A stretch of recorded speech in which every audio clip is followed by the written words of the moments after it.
Hey everybody, what's going on, and welcome to GNR Central. I hope you guys have been enjoying the content I've been putting out lately, and I want to give a huge shout out to Franz and Roses. He's the one who created this intro I used today, and he's the one who created my channel trailer.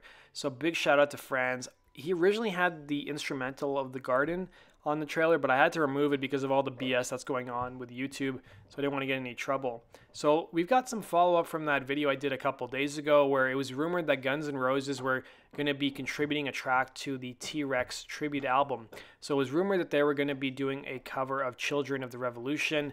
And I don't want to say I was right, but I called bullshit on that rumor the minute I heard it because there's no evidence that Guns N' Roses have been back in the studio.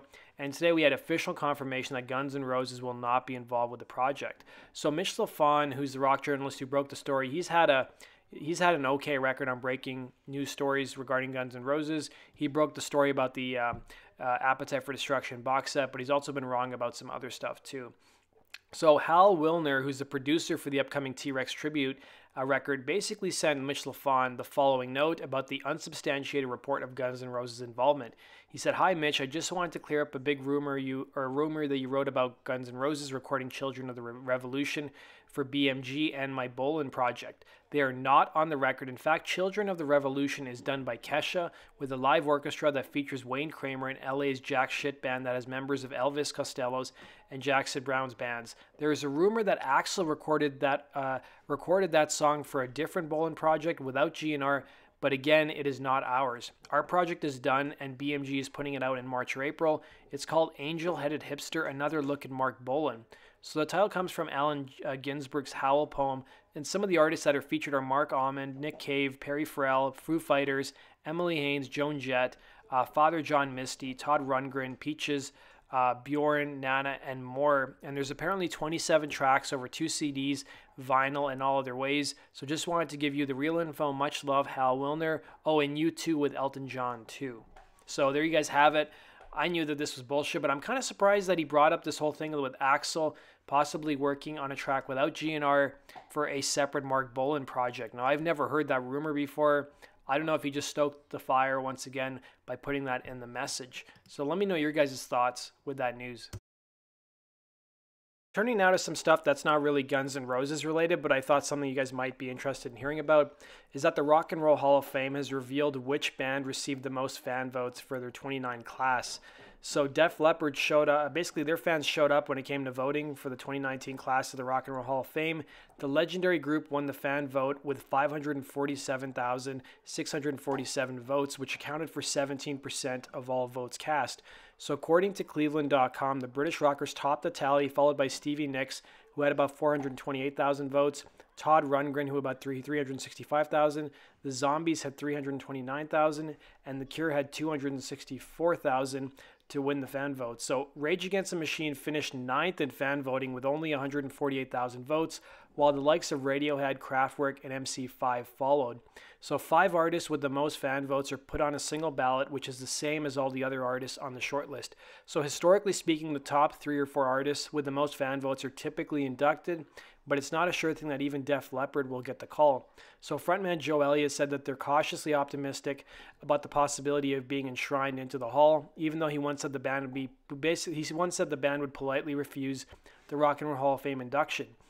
It seems that Elliott had a change of heart, but he recently told Loudwire that the problem with the Hall of Fame is that it's what elitist thinks is an impact and very different to what regular man on the street counts as impact. He also added that the reason Def Leppard is nominated is purely based on American record sales. So the Rock and Roll Hall of Fame class of 2019 will be announced on Thursday, December 13th at 8 a.m. on Rock Hall's Facebook, Twitter, and YouTube pages. It's also going to air live on SiriusXM Volume Channel 106. And the induction ceremony is going to take place on March 29th, 2019 at the Barclays Center in Brooklyn, New York. We've got some news about your guys' favorite guitar gods. So it looks like DJ Ashba may be returning to the band SixxAM. If you guys remember, late last year, they basically announced that they were taking a break or doing an indefinite hiatus. But Nikki Sixx posted an update on the weekend about what he's up to. He said he's mixing Motley Crue's he says mixing a Motley Crue with Bob Rock and Mr. Tommy Lance or Tommy Lee over the weekend for the Dirt movie that's coming out on Netflix. He also revealed he's shooting a video in 2 weeks with SixxAM, and he's also eating a quarter pounder with fries and watching Frosty the Snowman. So late last year, it was also revealed that DJ Ashba was working with vocalist from SixxAM James Michael on a project that they called Pyromantic, but there really has been no update on this project, and it's not clear whether we're going to see a full reunion of SixxAM or just a one-off song being released. We've also got some news about Mötley Crüe singer Vince Neil, who's apparently refusing to pay his legal team. So his legal team has come after him for basically not paying a bill of $190,000 in legal fees that they are owed. So according to the article from The Blast, Neil's lawyers at Howard and Howard's attorneys filed documents accusing the rocker of refusing to pay a hefty amount in legal fees, and the firm claims they have continued to work on his case even though Neil has not paid any invoices. So basically, he was involved in a case that dates back to 2016 when a woman named Kelly Guerrero sued Vince Neil for assault outside of the area hotel in Las Vegas. So the woman states that she approached the Mötley Crüe singer outside the hotel and asked for an autograph, and Neil responded by grabbing her by the hair and dragging her to the ground, which has been confirmed by the hotel's surveillance system. At the time of the incident, Neil was also with Oscar-winning actor Nicolas Cage, who attempted to calm down the singer. So Guerrero sued Neil for $150,000, claiming she had substantial medical expenses, lost wages, pain and suffering, and emotional distress. She also alleges to have sustained the injuries, including neck pain, lower back pain, and a fractured tailbone. So in October of 2016, Neil pleaded guilty to one misdemeanor battery and paid a $1,000 fine and spent 6 months on informational probation and was ordered to undergo impulse control counseling.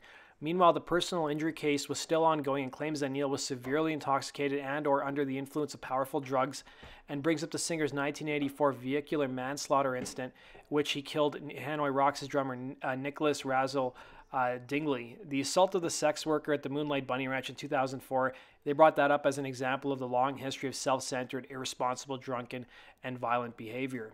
So his lawyers claim that they've still been working on this case, but they haven't been paid yet, and the attorneys have warned the singer to pay up and are afraid if they can't drop the case, they would be hit with a huge financial burden. So as you get more information on this, we'll keep you guys up to date. So that does it for today's news, guys. Thanks for watching. Hope you guys enjoyed that. We got another cool true story episode coming tomorrow, so you guys can look forward to that. And I hope you guys have a good day, and go check out GNRcentral.com for the latest and greatest Guns N' Roses and related news. Take care.